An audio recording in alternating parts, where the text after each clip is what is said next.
Hello students, this is chapter 8 of your history book Vital Villages and Thriving Towns. Vital it means big villages, thriving means rich towns.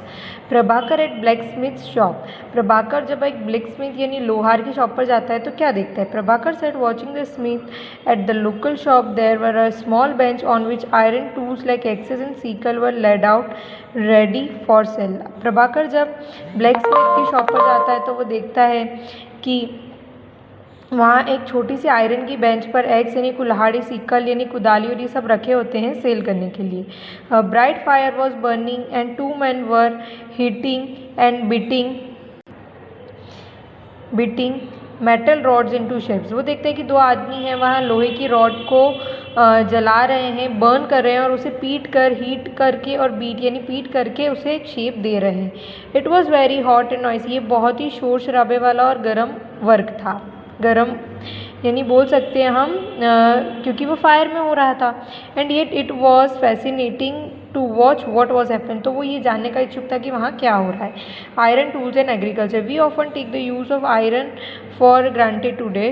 Things made of iron and steel are a part of our daily life. The use of iron began in the subcontinent about 3000 years ago. Iron और steel आज हमारी daily life का हिस्सा है और iron का use आज से 3000 साल पहले यूज़ होने लग गया था. Some of the largest collection of iron tools and weapons were found in the megalithic burial about which you read in chapter 4. Chapter 4 में हमने पढ़ा था कि जो मेगालिथ यानी बड़े बड़े पत्थर की जो ब्यूरियल्स यानी गड़े हुए पत्थर हमने देखे थे वहाँ पर आयरन के टूल्स और वेपन्स भी मिले हैं. Around 2500 year ago there is evidence for the growing use of iron tools. 2500 year पहले के ऐसे कुछ एविडेंस हमें मिलते हैं जो हमें बताते हैं कि वहाँ पे आयरन टूल का इस्तेमाल होना शुरू हो गया था. This include axes for clearing forest and iron ploughshare as we had seen in chapter 5. Ploughshare was useful for increasing agriculture production.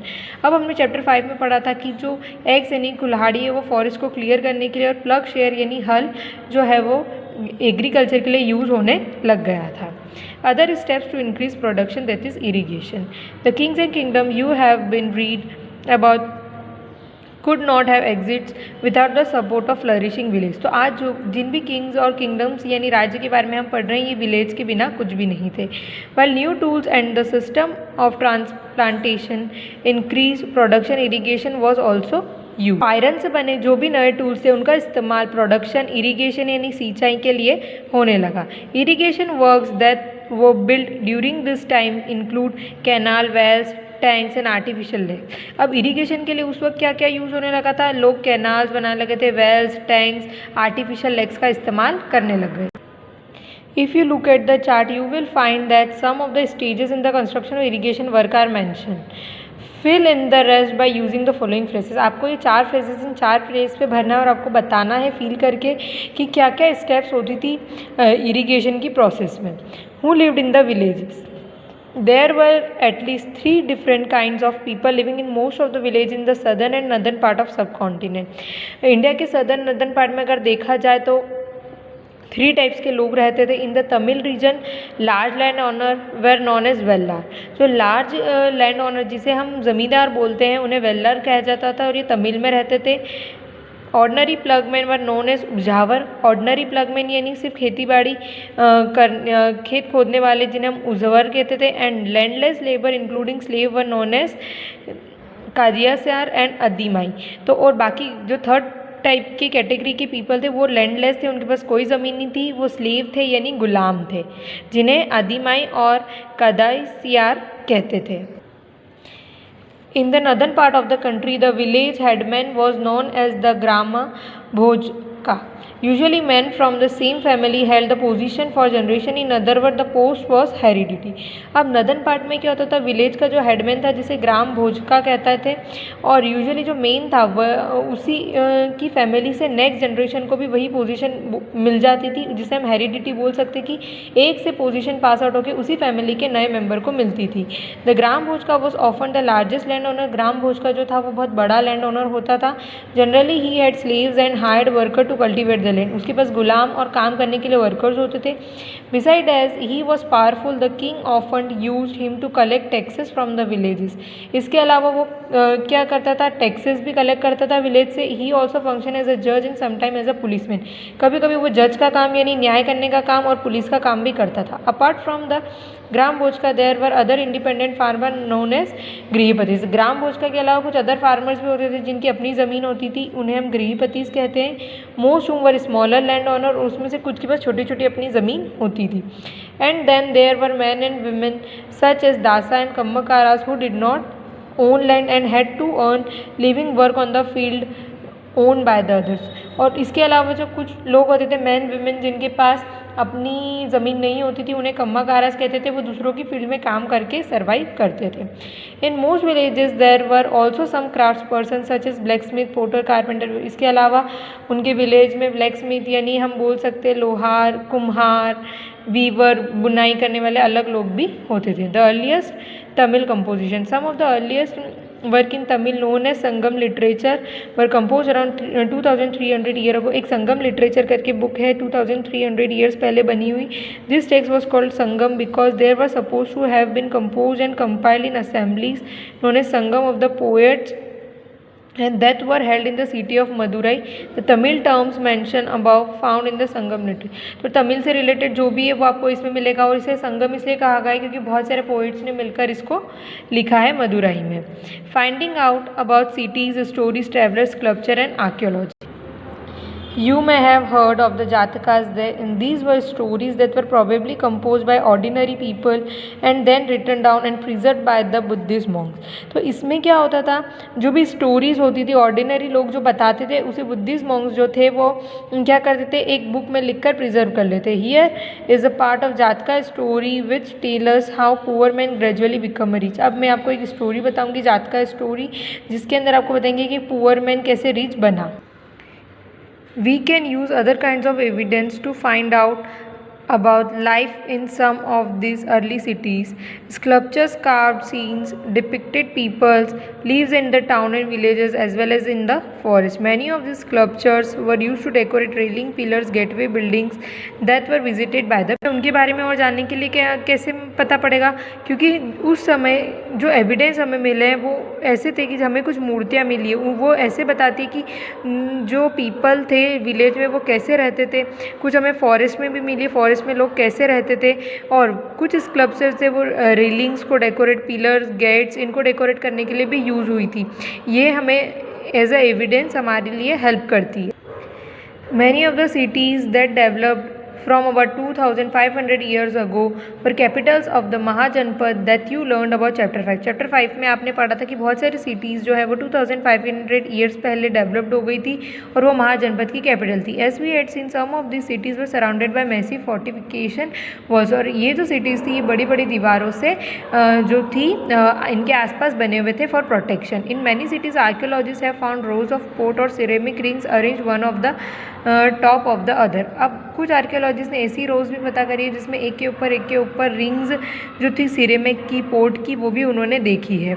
This seems to have been use as a toilet in some cases and drains and garbage dump. अब ये जो थी rings bye rings जो एक दूसरे के ऊपर थी ये एज अ टॉयलेट भी यूज़ होती थी, ये गार्बेज डालने के लिए भी काम आती थी। This ring wells are usually found in individual house. ये अकेले अकेले जो घर होते इंडिविजुअल घरों में पाई जाती थी। We have hardly any remains of palaces, market और होम्स ऑफ ऑर्डिनरी पीपल। हमें मुश्किल से ही पैलेसेस के बारे में, मार्केट और घरों के बारे में मिलता है। Perhaps some are yet to be discovered by archaeologist. But कुछ चीज़ें जो हैं वो आर्कियोलॉजिस्ट ने फाइंड आउट कर ली है। Others made of wood, mud, bricks and thatch may not have survived. अब जो घर होते थे वुड के या मड ब्रिक्स के, मिट्टी की ब्रिक्स के, या थैच यानी छप्पर जो होते हैं पत्ते से बने हुए जो घर, वो ज़्यादा सर्वाइव नहीं कर पाते, इसलिए उनके बारे में हमें पता नहीं पड़ता ज़्यादा। Another way of finding out about early cities is from the accounts of seller and the traveller who visit them. अब बाकी के शहरों के बारे में हमें, ये गाँव के बारे में हमें कैसे पता पड़ा, जो सेलर्स या जो विजिटर्स थे, जो घूमने वाले लोग थे, वो एक जगह से दूसरी जगह जाते थे और अपनी बुक्स में उस शहर के बारे में लिखते थे। One of the most detail account that has been founded by an unknown Greek seller he described all the ports he visited. अब एक अननोन ग्रीक सेलर था, उसने अपनी बुक में मेंशन किया था वो जिस भी पोर्ट पर जाता था वहाँ के बारे में। Find Bharuch on map 7 and then read is description of the city. Bharuch जो पेज 105 पे दे रखा है उसको पढ़ेंगे और सिटी के बारे में जानेंगे। The story of Barygaza, the Greek name of Bharuch है। The gulf is very narrow at Barygaza. Barygaza में जो है गल्फ है, ये खाड़ी हम जैसे बोल सकते हो, वो काफ़ी संकड़ी है and very hard to navigate coming from the sea, इसलिए उसमें से आना या जाना बहुत ही टफ पड़ता है, हार्ड पड़ता है। Ship had to be steered in by skillful and experienced local fishermen who were employed by the king। Ship को बहुत ही स्किलफुल तरीके से उसमें चलाना पड़ता है और ये काम कौन करता है? जो फिशरमैन हैं जो किंग के लिए काम करते हैं वो।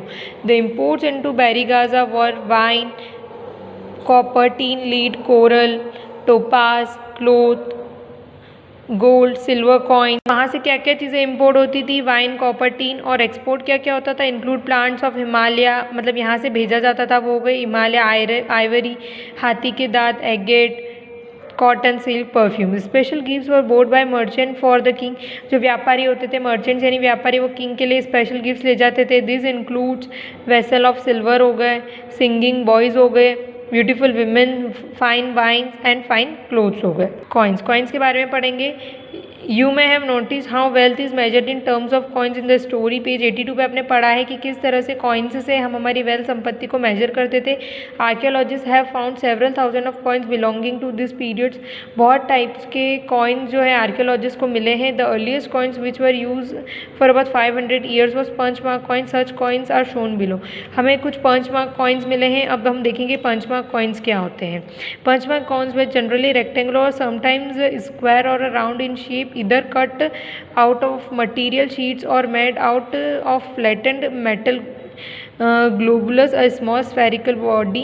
The coins were not inscribed but were stamped with symbol using dies or punches, hence they are called punch mark coins. These coins are found for most over parts of the subcontinent and remain in circulation till the early century सी।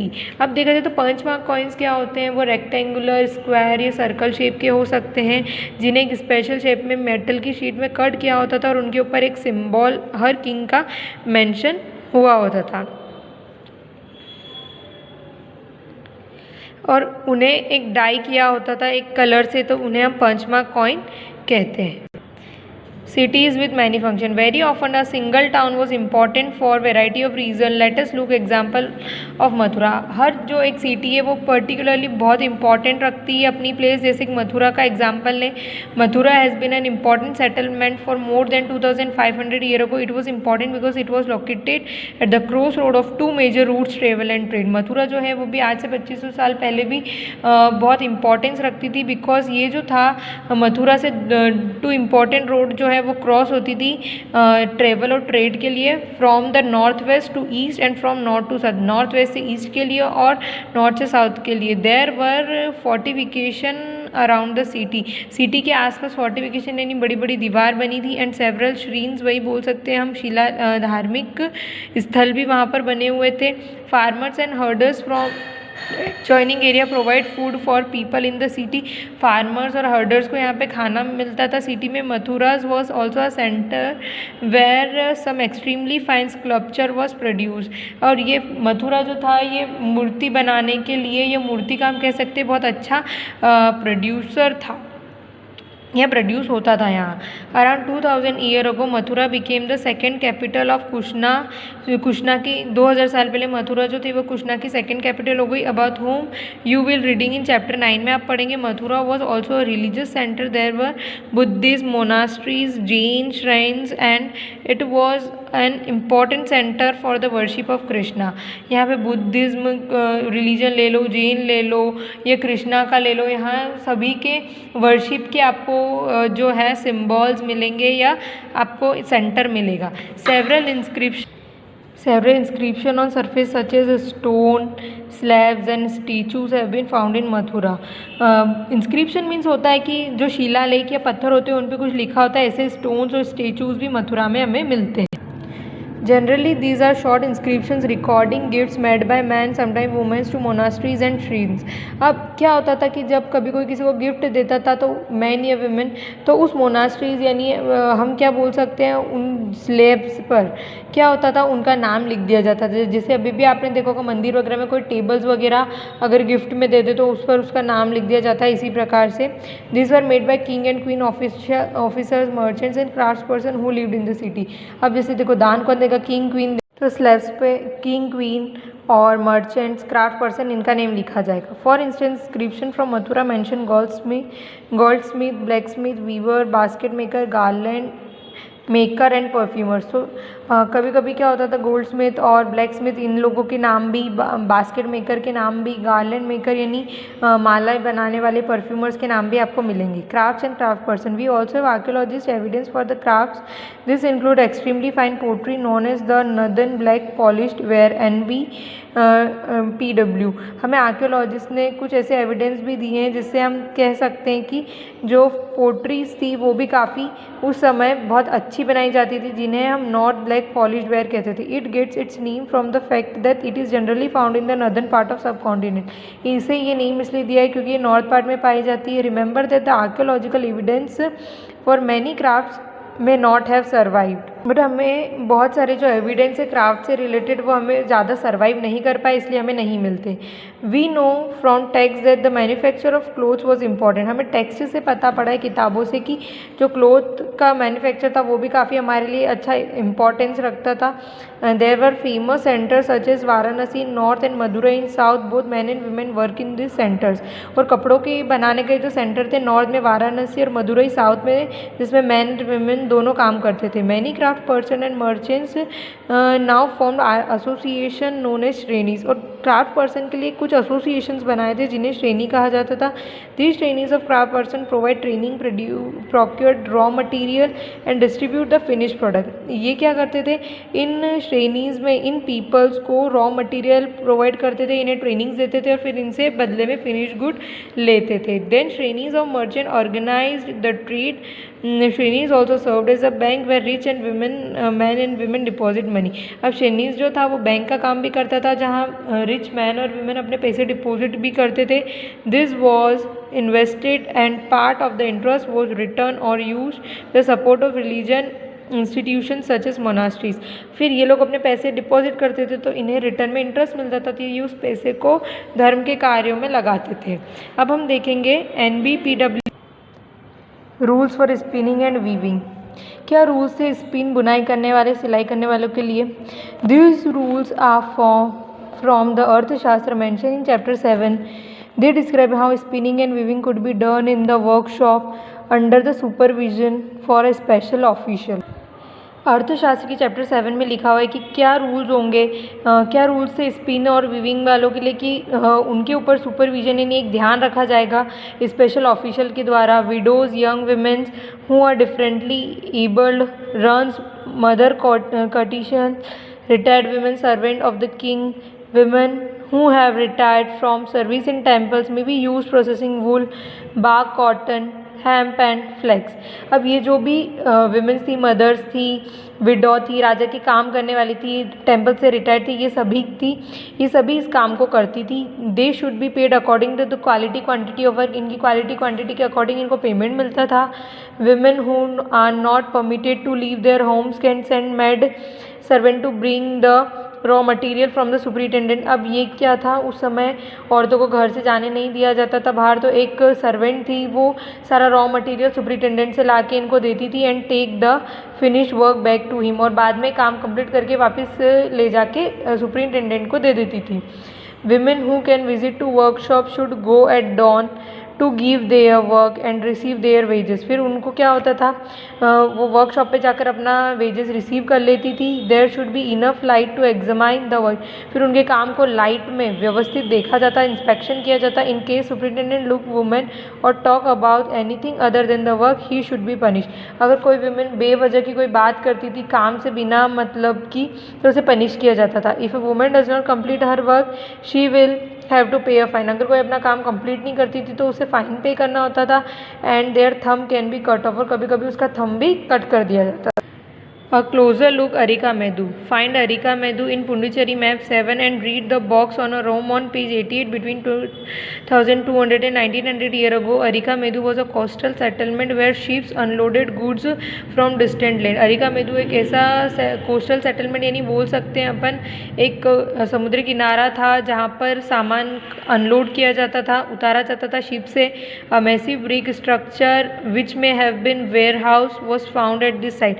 बड़ा सा BRICS का एक structure था, where houses उस जगह मिले हैं जहाँ सामान को लोड किया जाता था. Other find include pottery from the Mediterranean region such as amphorae tall double handed jars that contain liquids such as wine and stamp red gloss pottery known as Arretine ware which was name after the city in Italy. अब जो pottery थी जिसके अंदर जिनमें double handed jar था जिसके अंदर wine और ये फील किए जाते ये मिले हैं. रेड ग्लेज्ड पोट्री मिली है जिसे एटाइन वेयर के कहे जाते हैं और जिनके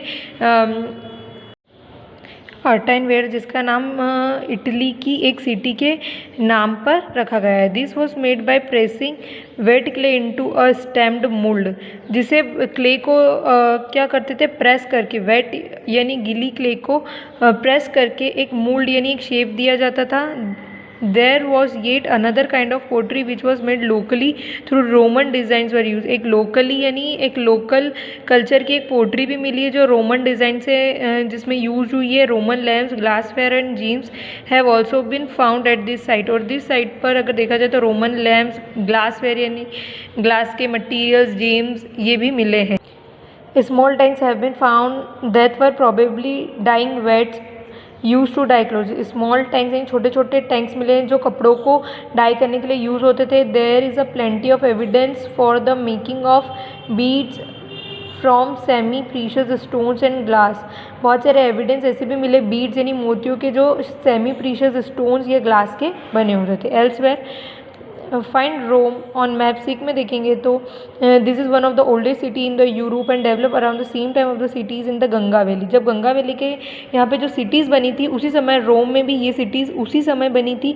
रोम was capital of the largest empires one of the spread across Europe north Africa and west Asia. तो रोम जो था वो कैपिटल था. बहुत बड़े जो एम्पायर्स थे उनका जो स्प्रेड थे यूरोप नॉर्थ अफ्रीका और वेस्ट एशिया तक. Augustus one of the most important emperor who ruled about 2000 years ago. एक जो अगस्टस नाम का एम्परर था जिसने 2000 ईयर पहले रूल किया था. Said that the found Rome a city of brick. जिसने कहा था कि जो रोम है वो सिटी ऑफ ब्रिक है and made it into a city of marble. तो उसने उसको फिर सिटी ऑफ मार्बल बनाया. जो सिटी ऑफ ब्रिक था उसने उसे सिटी ऑफ मार्बल बनाया. He and later rulers build temples and palaces. उसने और उसके बाद के रूलर ने यहाँ पे टेम्पल्स और पैलेसेस बनाए. They also build huge amphitheaters, open areas surrounded by tiers of seat where citizens could watch all kinds of shows and public baths where people met and relaxed. अब उसने क्या करा था एक ओपन थिएटर्स बनाया था जहाँ लोग और सीट्स भी थी ताकि लोग बैठकर इस तरह से उसको देख सके. आपने हैरी पॉटर में देखा होगा इस टाइप का पिक्चर है ना. तो वहाँ लोग बैठते थे और देखते थे. पब्लिक बाथ बनाए यानी पब्लिक स्विमिंग पूल जिसे हम बोल सकते हैं और वहाँ रिलैक्स होते थे.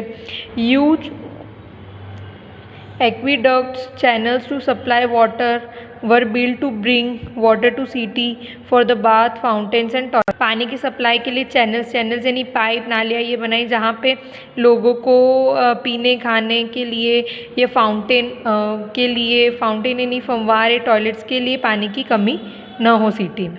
Thank you.